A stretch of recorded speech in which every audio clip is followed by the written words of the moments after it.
Welcome back to a new video. My name is Ariane. I'm a healer and life coach. Today in this video, we're going to be talking about our core wounds. These are the wounds that started mainly in our childhood. Before we continue with the video, I want to bring to your attention an online course that I'm working on at the moment. This online course is designed to teach you how you can actually heal your own emotional wounds yourself. We as humans don't need anyone else necessarily to heal these emotional wounds. It's just learning how to do it. There will be a link of this course in the description, so check that out. Right, back to the video. So what are the emotional core wounds that we have? So to get a really good understanding of this, we need to go through a few things. Anything with repetition would go into our subconscious. For example, if you started learning how to drive a car, at the beginning when you're learning, you would get in and you look and your hands would be 10 and 2 on the wheel. You'd be consciously looking at the mirror, making sure everything's going on in the car the way that it's meant to. After a while, you do this so much that it becomes a habit. Now you get in the car and you can actually talk to someone whilst all of this is happening. You don't need to consciously think about where my hands are and am I looking in the right mirror, because it's in your subconscious. This happens through repetition. Because we do it so much, it becomes a habit. Habit is when our body takes over and does it easier than us having to think about the thing that we want to do. Now, to understand what our core wounds are and how they were created, we need a better understanding of what trauma actually is. Trauma itself is distress without resolve.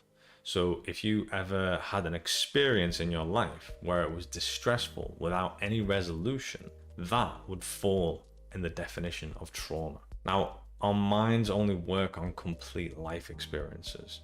So if something's incomplete, i.e. unresolved, then it doesn't count it as a complete life experience. Trauma doesn't need to be some big thing that happens. It doesn't always have to be like a car crash or a death in the family. Trauma is actually something that happens way more often than you think. To get a much better understanding of what trauma is, I'll link my video, What is Trauma? I think it's the big slidey out thingy here. I hope it's on this side, not on this side. It's in one of the corners, and I'll also put it in the description as well. So trauma doesn't necessarily need to be something big. Most of the time we experience trauma is in those moments where we would get shamed or scolded in our childhood. This would create distress and there would be no resolution. So what would happen is our survival mind would kick in that moment. And then in that moment where the survival mind kicks in, we have a split in our consciousness. Now, if you think of like consciousness as like a river, when you have a split in that river, it's exactly the same thing. Now, these two splits are actually different aspects of ourselves.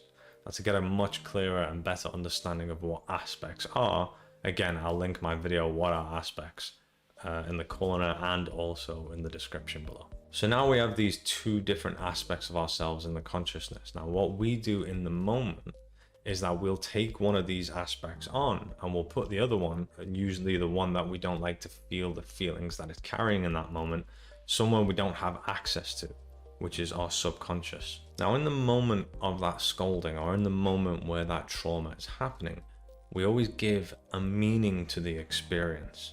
Now, that meaning is very subjective based on our own reality, based on what we're going through and how we feel in that moment. And usually what happens especially in the mainstream parenting style of good behavior reward, bad behavior punishment, is when we're being scolded, we're actually being told that we shouldn't feel the way we do. So for example, if you have been angry in the past and your caregiver didn't allow you to express that emotion and you learned that it wasn't safe to be angry. And that usually follows up with being told that we shouldn't be angry. So we're continuously throughout our lives, whenever these things are coming up, we're getting told that we shouldn't feel the way we do, even though we know deep inside that that is the way we feel. And when this happens over time, eventually we create a meaning and a belief that there's something wrong with me. There's something wrong with the way I feel. I shouldn't feel the way that I know I do. So this is where we start giving meanings to it, like I'm broken, or there's something wrong with me, or I'm not enough. Now, these are the meanings that we give to these situations and these experiences. These meanings then become beliefs. A belief is a thought that's thought over and over again, so much so that eventually it becomes a belief. And just like a habit of driving the car, a belief is a habit of the same thought or the same meaning. A thought itself is a neural pathway firing and wiring together in your mind. Now, if you have that same thought again, that same neural pathway would strengthen, it would get stronger and stronger. A belief is when that neural pathway is so strong that just like learning how to drive a car, it doesn't need any energy or any effort for that pathway to fire off.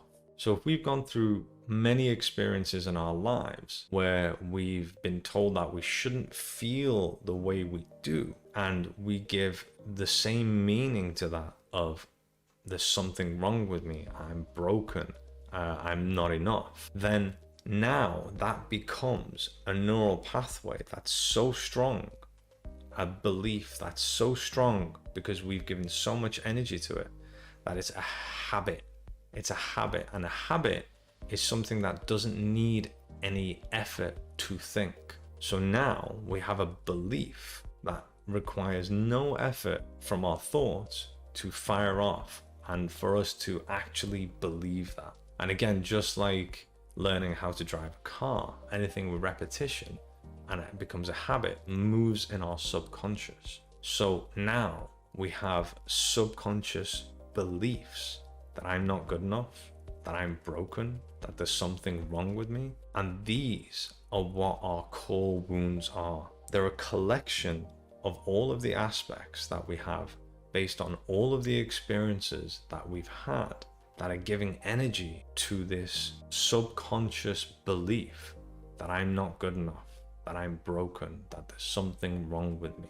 And we have 60 to 70,000 thoughts a day. 95% of them happen in our subconscious. 90% of all of our thoughts are the same as the day before.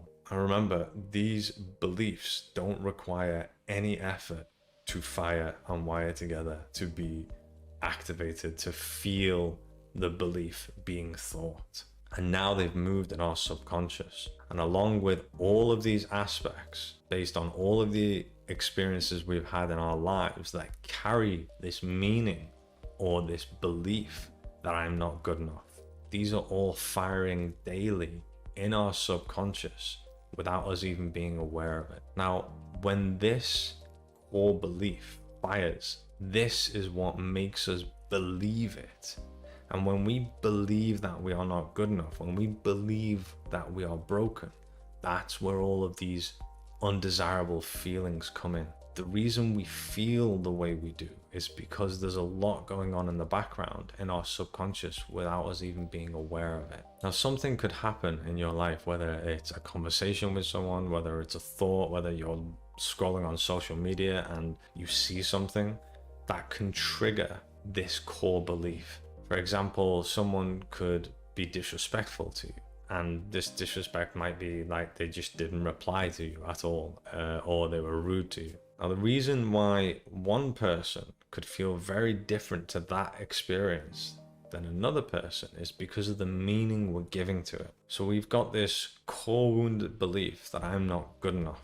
And let's say if someone ghosts you and you don't get a reply from them, it's very easy to give a meaning that I'm not good enough.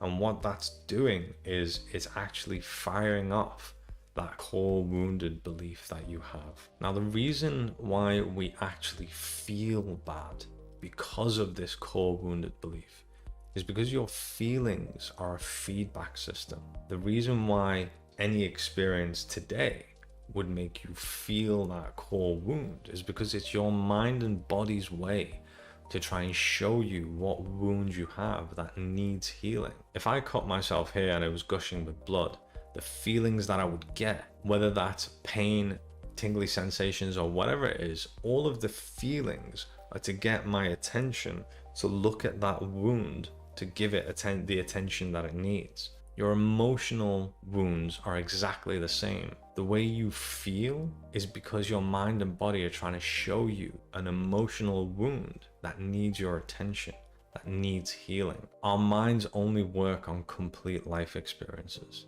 So trauma, which is distress without resolve, it's not resolved yet. It's not a complete life experience. So what happens in the moment of trauma is we take that aspect and we put it in our subconscious. This is the incomplete life experience. So as an attempt of your mind and body to try and show you that emotional wound, what it does is it pushes out this aspect that carries that emotion to the surface, to your awareness. And what happens is you start feeling the feelings that the aspect is carrying. This is what a trigger is. If something triggers you and you feel anxiety or anger or shame, it's your mind and body trying to give you that aspect to show you what wound you have. This is what anxiety is. Anxiety itself is not an emotion. Anxiety is a mask of a suppressed emotion. So it's a suppressed emotion that that aspect carries, and we've suppressed it. So the anxiety itself is your mind and body trying to show you that there's an aspect here that's an incomplete life experience because it's not resolved. So it's trying to get you to resolve it. But what we tend to do is we tend to push those undesirable feelings and emotions away. It's because we don't like to feel them. But all that does is it pushes it back into our subconscious. And if it goes back in our subconscious, then it still gives energy to the meaning that I'm not good enough, to the core wound that I'm not good enough. So the goal to all of this and the way we heal is to heal these aspects that we have. We can't just wipe a belief away, and we can't just wipe thoughts that created these neural pathways just away like that. It's being fed energy through all of these aspects that are in our subconscious. So the goal is to heal these aspects so it's not giving more energy to this belief that I'm not good enough, and at the same time create a new belief that you are good enough and back it up with evidence.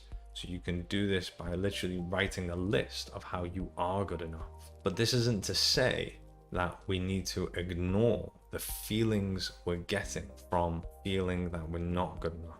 We need to start getting into the habit of using feelings as a feedback system. I know it's hard to have to feel the things that we've not wanted to our entire lives, but your true happiness is on the other side of your pain. Up until now, what we've been doing is we've been pushing it away, and it keeps getting worse and worse. Your mind and body will not stop trying to show you these emotional wounds you have. It will not stop trying to get these aspects, pushing it out to the surface, to your attention, in order to get it healed and resolved. Thank you very much for watching, guys. If you would like to understand a lot more of what's going on, please subscribe to the channel. These are the type of videos that I do. I try and give you guys as much value as possible. If you're interested, I also do host online meditation sessions. These sessions are free. These are healing meditation sessions alongside online workshops where I talk about things like I did in this video.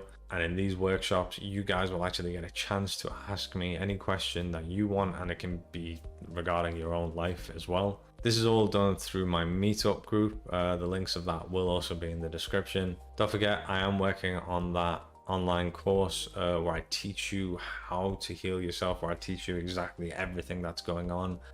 This is going to be a very, very, very powerful way to do it, as I'm already using these techniques with the clients that I have, and I've used them myself, and I've seen some absolutely fantastic results. So I'm trying to give that value out to you guys. Thank you very much for watching, and I will see you next time.